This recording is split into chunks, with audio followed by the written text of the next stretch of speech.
公元280年的那个冬天，司马炎站在洛阳城头，俯瞰着刚刚投降的东吴将表。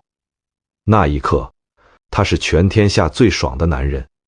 爷爷司马懿熬死了诸葛亮，伯父司马师废了皇帝，老爹司马昭捅死了皇帝，三代人把脏活累活全干完了。这颗熟透了的桃子，最后稳稳落进了司马炎的手里。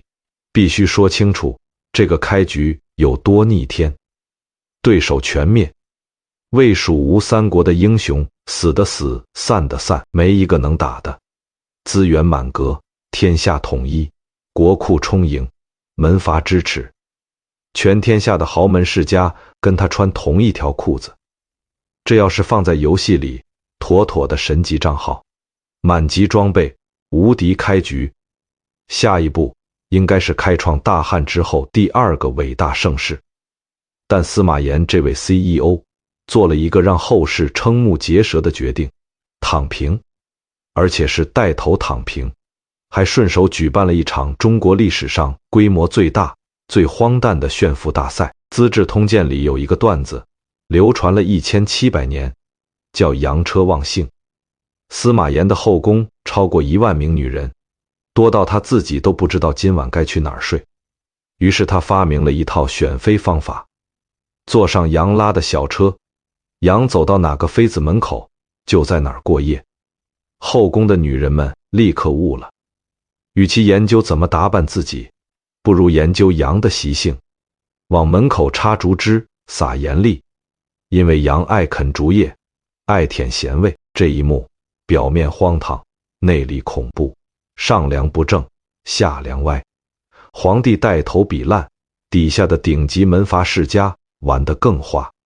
这里必须请出2位大晋的合伙人，一个是皇亲国戚王恺，一个是当时的民间首富石崇。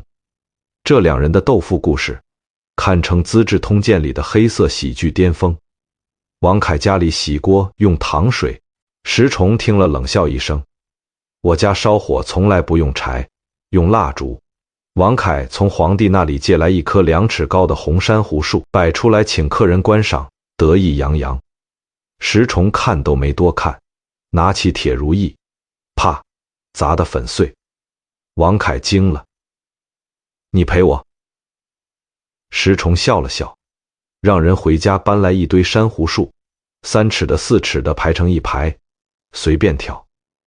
朋友们读到这里，你是什么感觉？是不是觉得很爽？像极了现在某些爽文里的打脸剧情。但司马光在写这段的时候，心在滴血。他看到的不是什么有钱任性，他看到的是统治阶级的癌变。这群掌握着国家命运的人，价值观已经彻底烂透了。他们不以爆笑设计为荣，反以挥霍无度为时尚；不以勤政爱民为德，反以荒淫堕落为风流。这就像一辆满载乘客的大巴，司机和副驾不仅在喝大酒，还在比赛谁敢闭眼开车，结局只有一个：车毁人亡。如果说奢靡只是让这辆大巴偏了方向，那么接下来司马炎亲手干的那件事，就是把刹车片彻底拆掉了。这件事叫分封诸王。司马炎觉得曹魏之所以灭亡，是因为皇室太单薄，没有自家人撑腰。于是他一口气封了27个司马家的王爷，给兵给地，让他们去各地镇守。不仅如此，他还精心挑选了一个接班人，一个名字也许不那么响亮，但那句话人人皆知的太子司马衷。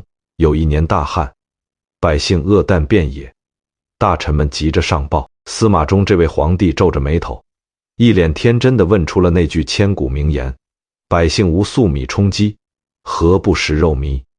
没有饭吃，为什么不喝肉粥呢？很多人笑他蠢，但我觉得这不好笑，这很恐怖。这说明什么？说明统治阶级和底层社会已经彻底物理隔绝了。在他们的世界里，肉粥是最低档的东西，连肉粥都喝不上，那是根本无法想象的事情。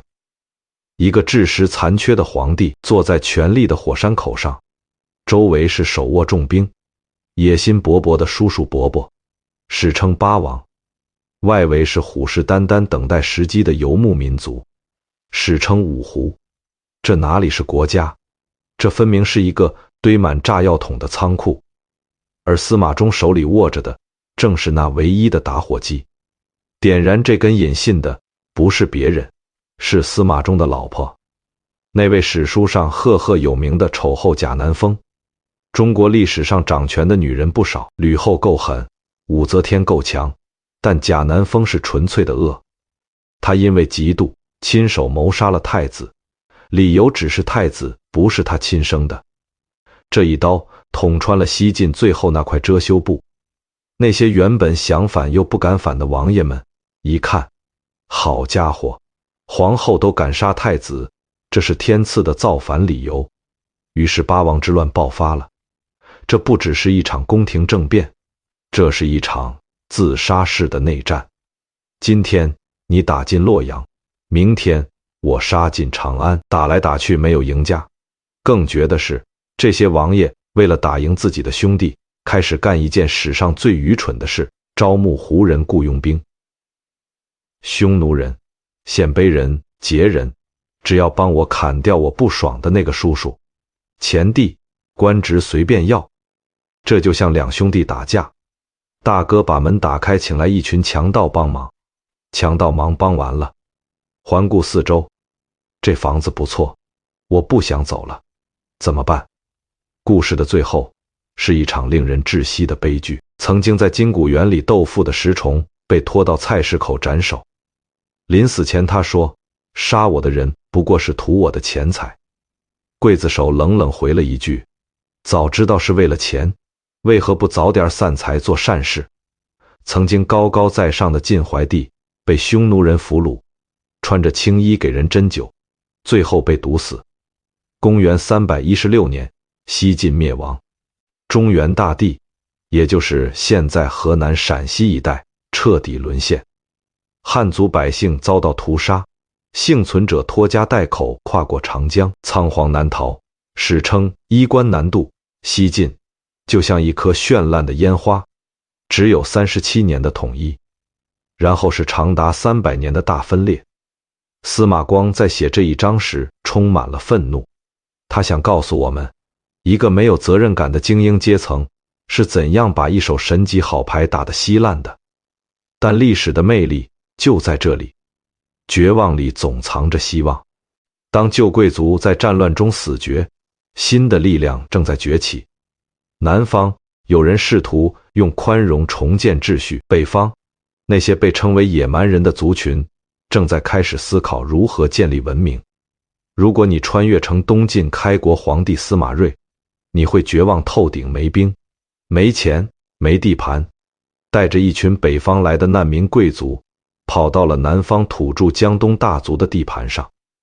顾家、陆家看你的眼神就像看一群要饭的，你们北方打仗打输了，跑我们这儿蹭饭。这时候你要是学秦始皇搞中央集权，分分钟被人灭掉。这时候一个绝顶聪明的男人站了出来，王导。王导给司马睿出了一个主意，这个主意构成了东晋100年的政治地基，那就是著名的王与马共天下。什么意思？皇帝司马家只当吉祥物，实际权力、官职、土地统统切蛋糕，分给王家、谢家、桓家这些世家大族。很多人觉得这皇帝当得太憋屈，但《资治通鉴》的视角里，这是极度脆弱时刻的最高明妥协。你若还在那个时候死撑什么皇权尊严，汉族政权早就彻底完了。王导用一种镇之以静，我不折腾大家随意的管理哲学，愣是把这个拼凑起来的草台班子稳住了。靠着这种和稀泥的策略，东晋苟延残喘了几十年，但该来的总会来。公元383年，北方最强的那个男人，前秦皇帝苻坚，统一北方之后，带着80万大军，号称头鞭断流，杀气腾腾的南下，要一波推平东晋。东晋有多少人？仅仅8万到10万， 80万对8万，10:1，这是送死局。东晋朝廷里乱成了一锅粥，只有一个人在淡定地下围棋，谢家的掌门人谢安。《资治通鉴》写这段极有画面感，前线告急的文书像雪片一样飞来，谢安看都不看，继续落子。客人急得要跳脚，谢安淡淡说了一句：“小儿辈，大破贼矣。”孩子们把强盗打跑了，你以为他在装？不，他在打一场心理战。谢安知道，这时候若连他也慌了神，这8万人瞬间就会崩溃。他必须演出一种我已经赢定了的气场，这就是著名的淝水之战。战斗过程我不细说，但有一个细节必须讲，因为这个细节里藏着文化的力量。两军在淝水两岸对峙，东晋将领谢玄对苻坚喊话：“你们往后退一点，腾出地方来，让我们渡河跟你们决一死战。”按理说，谁退谁是傻子，半渡而击多好。但苻坚太自信了，他想，我就退一点，等你们渡到一半再杀个片甲不留。于是前秦下令后退。就在这一瞬间，东晋这边有人扯开嗓子大喊：“秦军败了！秦军败了！”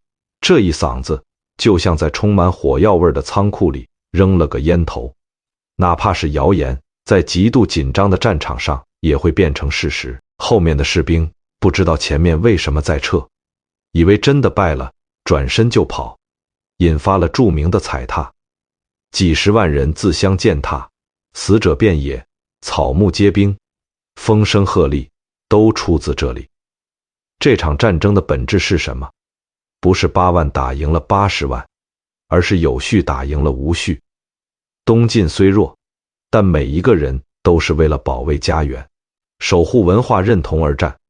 前秦虽强，但这80万人里很多是抓来的壮丁，多民族拼凑，人心是散的。谢安赢在定力，苻坚输在傲慢。淝水之战给南方续了很长的命，但历史的车轮继续往前滚，滚到了南朝宋齐梁陈。这里我们必须讲一个最令人唏嘘的皇帝梁武帝萧衍。看他的前半生，简直是完人，博学多才，琴棋书画无一不精，勤政爱民，甚至规定老百姓可以直接去宫门口告御状。在位48年是南朝最繁荣的时期，但他有一个致命的 bug， 信佛，而且信到走火入魔。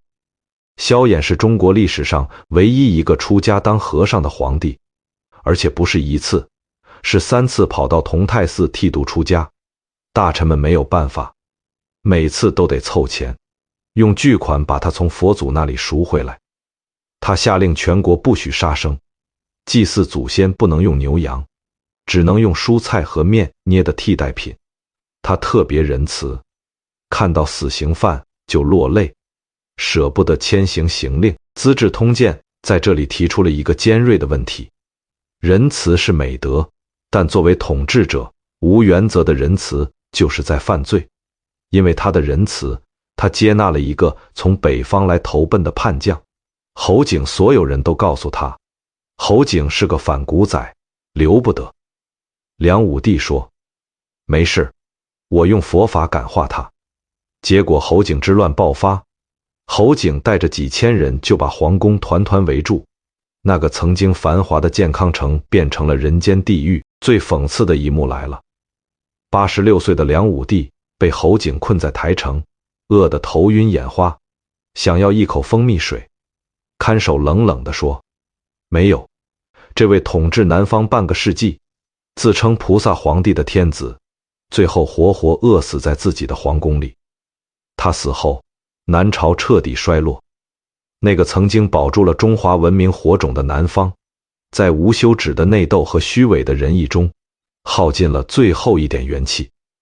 讲到这里，我们回顾一下西晋的奢靡，让我们看到了富而无礼的可怕；东晋的偏安，让我们看到了弱而有术的生存；梁武帝让我们看到了仁而无断的悲剧。如果站在历史的上帝视角，你会发现一个残酷的事实：南方政权虽然精致、有文化、有钱，但始终缺乏一种东西——硬核的组织力。他们太聪明了，太会算计了，太讲门第了。每个人都在为家族打算，没人真正愿意为国家拼命。而与此同时，在那个被汉人看不起的北方，被称为野蛮人的族群中间，正在发生一场惊天动地的基因突变。北方在干什么？简单说，就是一场旷日持久的吃鸡游戏。匈奴、鲜卑、羯、滇、羌5个主要少数民族轮番上阵。今天你称帝，明天我屠城。这里我不列那些复杂的国号，只讲一个细节，你就知道有多恐怖。后赵皇帝石虎，这个人简直是人间魔头，征调了北方几十万汉人修宫殿，不想去的杀，想逃跑的杀。他死的时候，整个北方白骨鹿野，汉族人口锐减到了接近灭绝的边缘。那时候生活在北方的汉人只有2条路，一是死，二是躲进物堡，也就是像《水浒传》里祝家庄那样的土围子，割据自保。这看起来是个彻底死局，但这群野蛮人里出了一个异类——鲜卑族。他们建立的朝代叫北魏。就在所有人都忙着杀人的时候，北魏的皇帝在思考一个终极问题：我们能在马背上打天下，但能在马背上治天下吗？答案是不能。继续杀下去，鲜卑人自己迟早也会被杀光。于是，中国历史上最惊人、最彻底，甚至可以说是最决绝的一次改革开始了。主角登场，北魏孝文帝拓跋宏。这个人的狠，不是对敌人，而是对自己人。公元493年，他宣布要南下打南朝，统一中国。大臣们一听，纷纷响应。但实际上，孝文帝是借着打仗的名义，强行迁都，把首都从苦寒的大同搬到了洛阳，中华文明的核心地带。到了洛阳，大臣们不想走了，也不想打仗了。孝文帝说：行，不打可以，但我们要在这里定居，而且你们必须答应我几个条件。这几个条件就是著名的全盘汉化，脱掉胡服换汉服，谁敢穿皮袄上朝直接罢免。不说鲜卑话，说汉语，30岁以下的官员再说一句鲜卑话降职，改汉姓，皇室拓跋改为元，部六姑改为陆，独孤保留，通婚，鲜卑贵族必须娶汉族高门大姓的女儿。在当时的鲜卑贵族眼里，这叫什么？这叫数典忘祖，这是让我们灭种啊！反对声浪大到什么程度？连孝文帝的亲生太子元难都受不了，觉得汉服别扭，汉语太难，想偷偷溜回北方老家。孝文帝怎么做的？他亲自下令赐死太子，为了改革，杀了自己的亲生儿子。这种决心震慑了所有人，鲜卑人彻底抛弃了旧壳，融入了汉文化的血液。资治通鉴评价，这是极其悲壮的一幕。鲜卑作为一个民族，在历史上消失了，但作为一个政治集团，它获得了永生。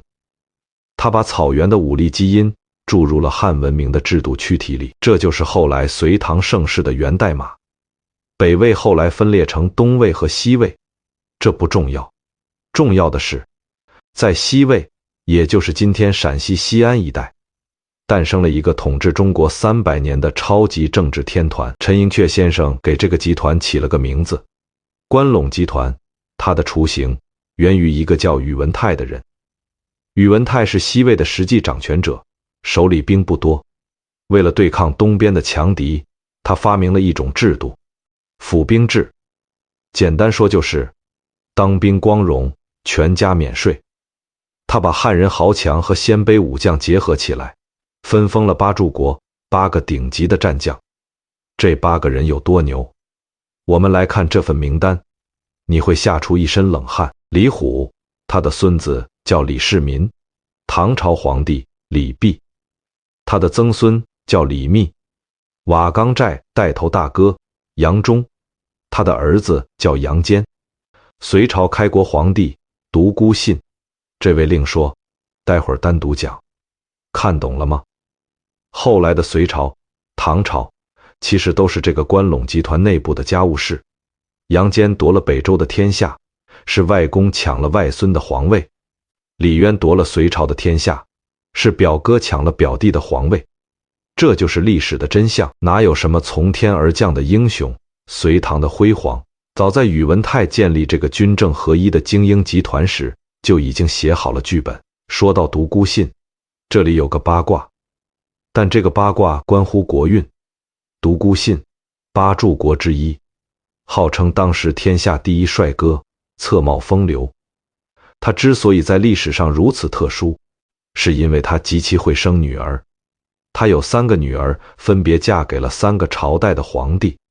大女儿嫁给北周明帝，成为北周皇后；妻女儿嫁给杨坚，就是后来著名的独孤伽罗皇后。隋朝国母4女儿嫁给李妃，生了个儿子叫李渊，大唐开国皇帝。如果你是独孤信，过年发红包是什么心情？大女婿是皇帝，妻女婿是皇帝，外孙是皇帝，3个朝代都流着独孤家的血。这不仅仅是命好，这说明当时胡汉融合已经到了一种你中有我，我中有你的深度。无论是杨家的弘农杨氏，还是李家的陇西李氏，都必须通过与鲜卑贵族联姻来巩固政治地位。这种混血基因造就了后来的唐朝皇室，既有汉文化的深沉与谋略，又有草原民族的开放与彪悍，所以李世民才敢玄武门杀兄逼父，武则天才能登基称帝。好了，北方的故事线也清晰了。经过200多年的大乱斗，北方完成了一次彻底的系统升级。软件是汉文明的制度，儒家加官僚体系；硬件是游牧民族的武力，府兵制加关陇集团。这台超级机器组装完毕，它的名字叫隋，驾驶员叫杨坚。他即将发动引擎，南下灭掉那个还在唱后庭花的陈朝，结束长达400年的大分裂。公元589年，隋朝军队渡过长江，灭掉了南朝最后一个政权陈，那个写下玉树后庭花的陈后主，带着2个宠妃躲进枯井里，被隋军像拎小鸡一样拎了出来。至此，分裂了近300年的中国终于统一了。大家都以为隋文帝杨坚应该是个霸气侧漏的人吧？完全不是。在《资治通鉴》里，杨坚的人设非常奇葩。第一，怕老婆，出了名的妻管严。他的皇后独孤伽罗就是独孤信的妻女儿，绝不允许他碰别的女人。有一次，杨坚趁皇后上朝，偷偷宠幸了一个宫女，独孤皇后趁他还在朝上，直接把那宫女杀了。杨坚气得离家出走，跑进山里大哭，我堂堂皇帝一点尊严都没有。第二，抠门，对自己抠，对大臣抠，对百姓也抠。他发明的粮仓储粮50年都不腐坏，但他舍不得给老百姓吃，甚至舍不得发给守边疆的将士。但他是个顶级的管理者，就靠这种近乎变态的节俭和严谨，他迅速恢复了国力。隋朝人口激增，仓库里的钱多到穿钱的绳子都烂了。这时候，一个巨大的隐患出现了，谁来接班？杨坚的大儿子杨勇喜欢奢侈，喜欢女人，活得像个正常人。杨坚不喜欢，觉得他不像自己。而二儿子杨广看准了老爹的心理，开始了一场奥斯卡级别的表演。杨广装节俭，故意把琴弦弄断，把衣服穿旧，在老爹面前晃来晃去，装专一。知道老妈独孤皇后最痛恨嫉妒，就把府里的美人全部换成又老又丑的佣人，只跟正妻萧妃生孩子，装礼贤下士，见到大臣的车驾，他都要停轿行礼。杨坚和独孤皇后感动坏了，这孩子太像咱们了，这才是大隋的未来啊。于是废了太子杨勇，立杨广为储君。《资治通鉴》在这里给出了那句著名的评价：大伪似真，杨广不是坏，他是城府深不见底。这种深不见底的城府让他骗过了所有人，包括他那对精明的父母。等到杨坚病重，隐约察觉杨广图谋不轨时，一切已经太晚了。史书里有个恐怖的传闻，杨坚临死之时，杨广就在隔壁。没人知道杨坚究竟是寿终正寝，还是另有原因。不管怎样，公元604年，杨广登基，面具终于可以摘下来了。杨广一上台，立刻从省钱模式切换到烧钱模式。他干了3件惊天动地的大事：一、修东都洛阳，每月征调民夫200万；二、修长城，累死之人数不胜数；三、开凿大运河，沟通南北，全长2700公里。很多人骂他修运河是为了去扬州看美女，这是地摊文学的误读。在《资治通鉴》的视角里，杨广修运河的逻辑非常硬核。经济上，北方经过几百年战乱已经打烂了，南方江南却富得流油，他必须打通一条水上动脉，把南方的粮食运到北方，供养军队和京城。政治上，关陇集团的势力太大，他要控制南方，必须有一条直达的水上高速公路。这件事功在千秋，直到今天我们还在使用大运河。但问题在于，罪在当代。杨广的问题不在于做什么，而在于太急。他把爷爷辈、父辈、儿孙辈要干的100年工程压缩进了10年，甚至连科举制这项改变中国2000年的伟大发明，也是在这个背景下诞生的。为什么要科举？不是为了公平，是为了抢权。杨广受够了关陇贵族的把持，他要通过考试选拔寒门子弟，把权力重新收回皇帝手里。如果杨广能多活20年，并且慢下来，他也许真的是千古一帝。但他停不下来。压垮大隋的最后那根稻草叫高句丽。杨广为什么死磕高句丽？因为他不允许在他的天朝体系里存在一个不听话的小弟，而且征伐高句丽还能顺手消耗国内那些不服气的贵族兵力。于是他发动了3次远征，第一次出兵113万，后勤民夫200万，哪怕放在今天也是人类史上罕见的超级兵团。结果惨败，不是打不过，而是杨广在后方遥控指挥，前线将领连发起进攻都要写奏书等批复，等回复来了，战机早就没了。他不服，接着打第2次、第3次，国内终于炸锅了，男人全被抓去当兵，当民夫死在辽东黑土地上。山东爆发了王勃起义，那首著名的《吴向辽东浪死歌》，别去辽东白白送死，传遍了天下。就连杨广的亲信礼部尚书杨玄感也反了。大隋的崩塌不是像西晋那样慢慢腐烂的，而是像一颗狂跳的心脏，突然血管爆裂。故事的结局有一种荒诞的美学。公元618年，杨广躲在江都扬州，北方全是义军，李密、李渊、窦建德，他回不去了。他也知道自己完了。他每天对着镜子，摸着自己的脖子，对萧皇后说：这么好的一颗头，不知道会便宜谁。他猜到了开头，没猜到结局。杀他的不是农民军，不是李渊，而是他最信任的禁卫军。带头造反的是他宠臣宇文述的儿子宇文化。及叛军冲进宫殿时，杨广还维持着最后的尊严。他说：我是天子，岂能以刀刃加身？给我一杯鸩酒。叛军说：没有。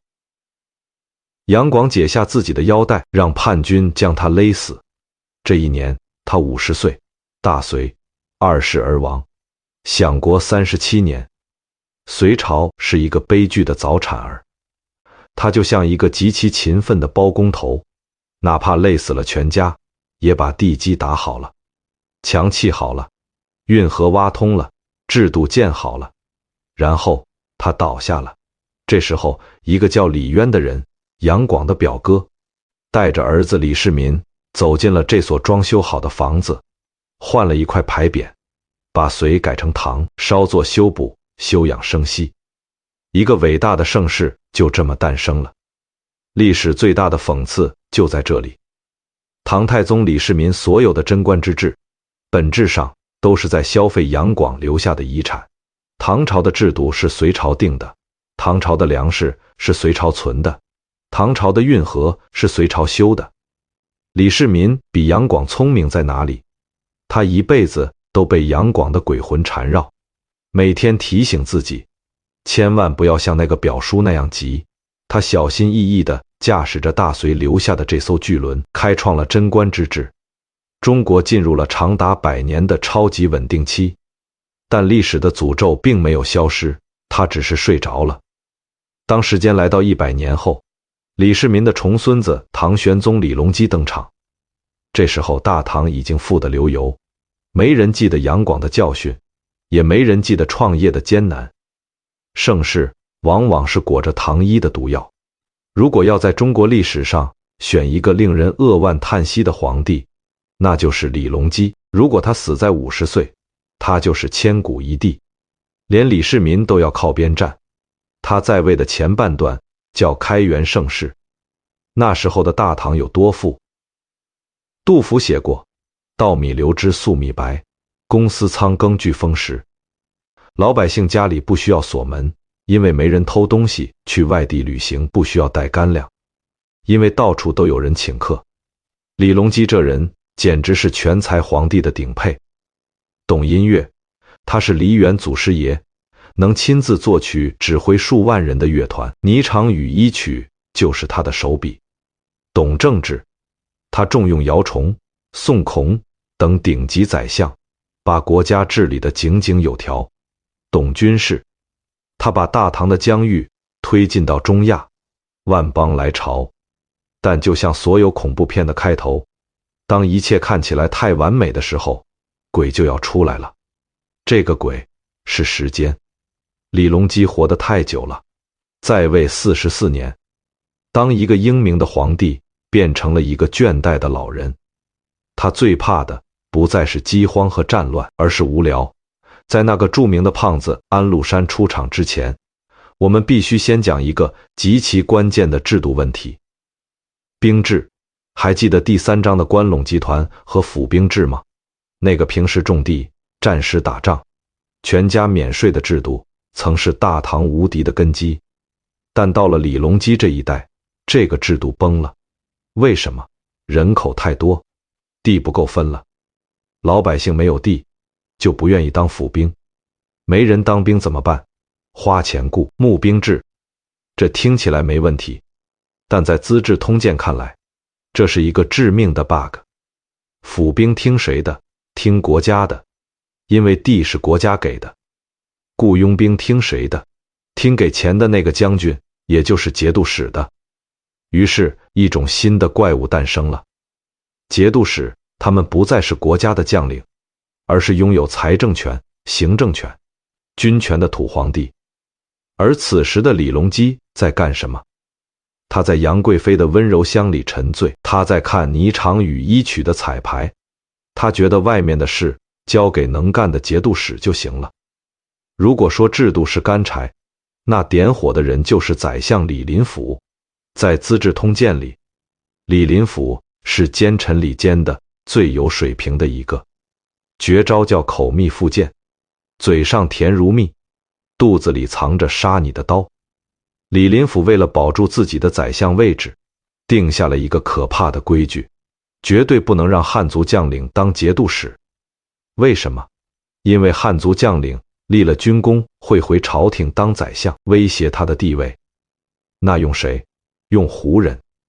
他对李隆基说，胡人没文化，不懂政治，只知道打仗，最听话，最适合当看门狗。李隆基一听，有道理，准了。于是，安禄山、史思明、哥舒翰这些原本处于边缘的胡人将领，迅速掌握了大唐最精锐的部队，其中最强的一个就是安禄山。一个人身兼3镇节度使，范阳、平卢、河东，手握大唐40%的兵力，而李隆基还在皇宫里把他当成一个会跳胡旋舞的可爱胖子，甚至让杨贵妃收他当干儿子。这哪里是干儿子，这是养在卧室里的一只老虎。公元755年冬天，安禄山在范阳起兵，打的旗号是清君侧，诛杨国忠。很多人以为大唐军队会像以前一样轻松灭掉叛军，结果却是渔阳鼓动的来，惊破霓裳羽衣去。安禄山的大军一路南下，像切豆腐一样切开了大唐的防线。为什么？内地承平日久，几十年没打仗了，那些守城的士兵看到安禄山的狼骑，腿都吓软了。最讽刺的一幕发生了，李隆基听说安禄山反了，第一反应是不可能，他是我的乖儿子。等确认是真的，他慌了神，带着杨贵妃、杨国忠和皇子皇孙连夜出逃，仓皇离开了长安。这一逃标志着盛唐的终结，那个万国来朝的长安城被叛军洗劫一空。李白的诗、杜甫的酒、张旭的草书都在战火中化为灰烬。在逃亡路上，走到马嵬坡，护送皇帝的禁卫军不走了，大家又饿又累，看着前面还在吃香喝辣的宰相杨国忠，怒火中烧。士兵们包围了他，杀了杨国忠，把他的头挂在驿站门口。但这还不够，带头的将军陈玄礼对李隆基说，祸根还在。李隆基装傻，杨国忠不是死了吗？将军指了指皇帝身后的帐篷，里面躲着杨贵妃。士兵们的逻辑很简单，你是皇帝，我们不敢动你，但你宠信奸臣，荒废朝政，必须有人来买这个单，这个单只能由你最爱的女人来付。这是《资治通鉴》里最残忍的一笔。72岁的李隆基，这个曾经不可一世的帝王，在这一刻只是一个为了活命而抛弃妻子的懦夫。他掩面而泣，挥了挥手。杨贵妃被高力士勒死，在佛堂前的梨树下，死的时候她38岁。士兵们看到贵妃的尸体，终于满意了，高呼万岁，继续护送皇帝上路。你看，这就是权力的代价。当权力失控，没有任何温情可言，哪怕是在天愿做比翼鸟的誓言，在兵变的刀尖面前，也只是一个用来平息愤怒的祭品。安史之乱最终被平定了，靠的是借回纥兵和郭子仪的苦苦支撑。但大唐的脊梁骨已经被打断了，从此以后，大唐变成了一个植物人帝国。中央政府没有兵，只能靠各地节度使给面子，宦官开始掌权。因为皇帝不再信任武将和文官，老百姓流离失所。杜甫写下了字字泣血的三吏三别。接下来的150年，大唐就在这种半死不活的状态中苟延残喘，直到有一天，一个叫朱温的流氓彻底拔掉了他的氧气管。在《资治通鉴》里，朱温是恶的集大成者，他不是曹操那种奸雄，他是纯粹的流氓。他原本是黄巢起义军的小弟，后来投降唐朝，反过来屠杀以前的兄弟。他杀人如麻，把活人当军粮，他荒淫无度，连儿媳妇都不放过。但他有一个特质，狠在那个谁拳头大谁说话的时代，流氓往往活得最好。公元904年，朱温觉得唐昭宗不听话，派人把皇帝直接杀了。杀了皇帝还不够，他觉得朝廷里那些自命清高的贵族太碍眼。于是，人类文明史上最黑暗的一幕——白马驿之祸发生了。朱温的谋士李振是个考不上科举的落地秀才，对那些名门望族恨之入骨。他对朱温说：“这些大官自称清流，一辈子看不起咱们，今天不如把他们杀光，扔进黄河，让他们变成浊流。朱温一听，好主意，于是在白马驿，30多位大唐最顶级的宰相、高官、裴叔、独孤损、崔远被集体处决，尸体扔进了滚滚黄河。